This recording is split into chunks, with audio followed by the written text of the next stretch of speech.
हर निवेशक के सफर में एक मोड़ जरूर आता है जहां ये सवाल खड़ा होता है, क्या लार्ज कैप फंड की बड़ी जानी मानी कंपनियों की स्थिरता को चुने या फिर मिड कैप फंड की तेजी से बढ़ती कंपनियों की ग्रोथ पर दांव लगाया जाए। ये फैसला बहुत अहम है और आज हम इसी उलझन को सुलझाने की कोशिश करेंगे। तो असली सवाल यही है, स्थिरता या ग्रोथ। क्या एक ऐसी नाव चुने जो बाजार के तूफानों में ज्यादा न हिले, या फिर वो तेज रफ्तार चुने जिसमें भले ही सफर थोड़ा उबड़-खाबड़ हो।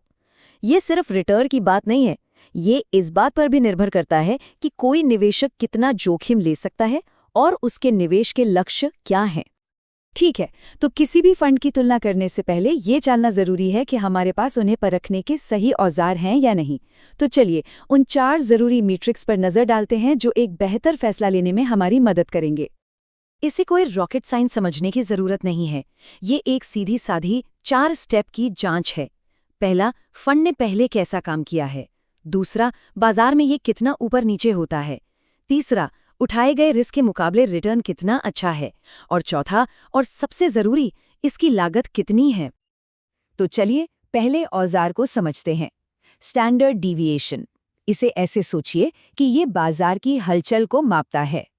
अगर स्टैंडर्ड डीविएशन ज्यादा है, मतलब फंड के रिटर्न में बड़े उतार चढ़ाव आते हैं, बिल्कुल तूफानी समंदर में एक नाव की तरह। और अगर ये कम है तो इसका मतलब है शांत पानी और एक स्थिर सफर। अब ये 3 मैट्रिक्स हमें थोड़ी और गहरी जानकारी देते हैं। देखिए, बीटा बताता है कि फंड बाजार के साथ कितना तालमेल बिठाता है। अल्फा एक तरह से फंड मैनेजर का रिपोर्ट कार्ड है, क्या वो बाजार से बेहतर कर पाए। और शार्प रेशियो, ये सबसे जरूरी है, ये बताता है कि उठाए गए हर यूनिट रिस्क के बदले कितना इनाम मिला। इन्हें निवेश की दुनिया के जासूसी उपकरण समझिए। ये बात बहुत बहुत जरूरी है। एक्सपेंस रेशियो यानी फंड को मैनेज करने की फीस। ये सुनने में भले ही छोटी लगे, लेकिन ये एक साइलेंट किलर की तरह है। पता भी नहीं चलता और समय के साथ ये धीरे धीरे हमारे मुनाफे को कम करती जाती है, खासकर जब निवेश लंबे समय के लिए हो। चलिए, अब थ्योरी बहुत हो गई। अब जब हमारे पास अपने औजार हैं तो सीधे मैदान में उतरते हैं। अब हम कुछ असली लार्ज कैप और मिड कैप फंड्स को आमने सामने रखकर देखेंगे कि आंकड़े आखिर कहते क्या हैं। पर नंबर्स देखने से ठीक पहले आइए इनकी भूमिका समझ लेते हैं। लार्ज कैप फंड्स किसी भी पोर्टफोलियो के लिए एक एंकर यानी सहारे की तरह होते हैं, वो स्थिरता देते हैं। दूसरी तरफ है मिड कैप फंड्स। ये पोर्टफोलियो के ग्रोथ इंजन हैं। इनमें आगे बढ़ाने की जबरदस्त क्षमता होती है, लेकिन हाँ, थोड़े ज्यादा जोखिम के साथ। तो ये रहे आंकड़े। पहली नजर में देखें तो वाह, मिड कैप फंड्स का 5 साल का CAGR काफी जबरदस्त लग रहा है, जो इनकी ग्रोथ की कहानी कहता है। लेकिन कहानी यहीं खत्म नहीं होती। जरा निप्पॉन इंडिया लार्ज कैप का स्टैंडर्ड डेविएशन देखिए, ये उसकी स्थिरता का सबूत है। और एक और बड़ी बात है, एक्सपेंस रेशियो का फर्क। यहाँ मिड कैप फंड्स काफी सस्ते दिख रहे हैं, तो साफ है यहाँ ग्रोथ, स्थिरता और लागत के बीच एक संतुलन बनाना है।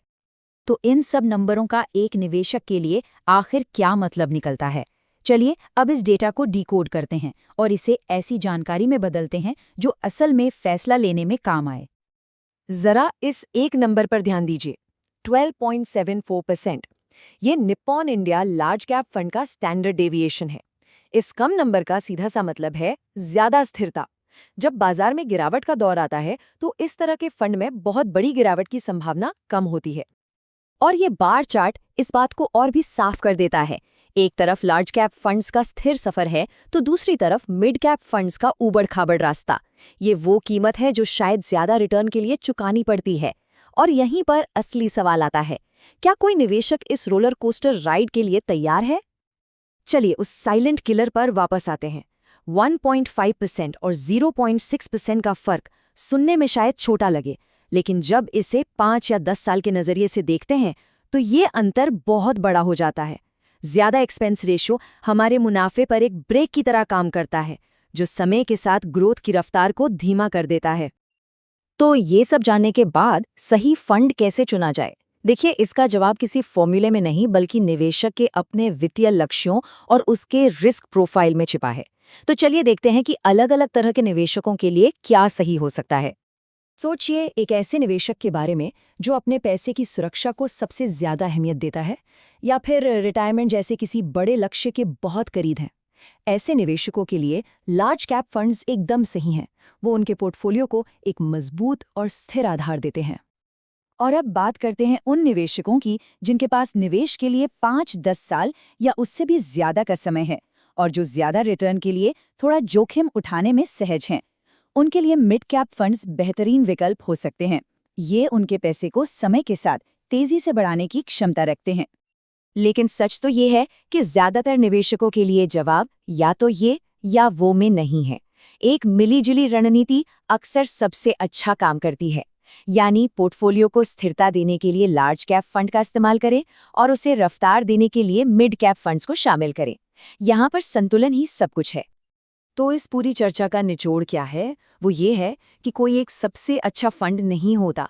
सबसे अच्छा फंड वो है जो किसी निवेशक के व्यक्तिगत लक्ष्यों, उसकी समय सीमा और जोखिम लेने की क्षमता से बिल्कुल मेल खाता हो। आज हमने जिन औजारों पर बात की, उनका इस्तेमाल करके ये पता लगाया जा सकता है कि किसके लिए कौन सा फंड सही है। तो ये विश्लेषण हमें इस आखिरी सवाल पर लाकर छोड़ता है जो हर निवेशक को खुद से पूछना चाहिए। मेरे पोर्टफोलियो को किस चीज़ की ज़रूरत है? एक एंकर की, एक ग्रोथ इंजन की, या फिर दोनों के एक स्मार्ट मिश्रण की? और इसी सवाल का जवाब किसी भी निवेशक के निवेश के सफ़र की दिशा तय करेगा।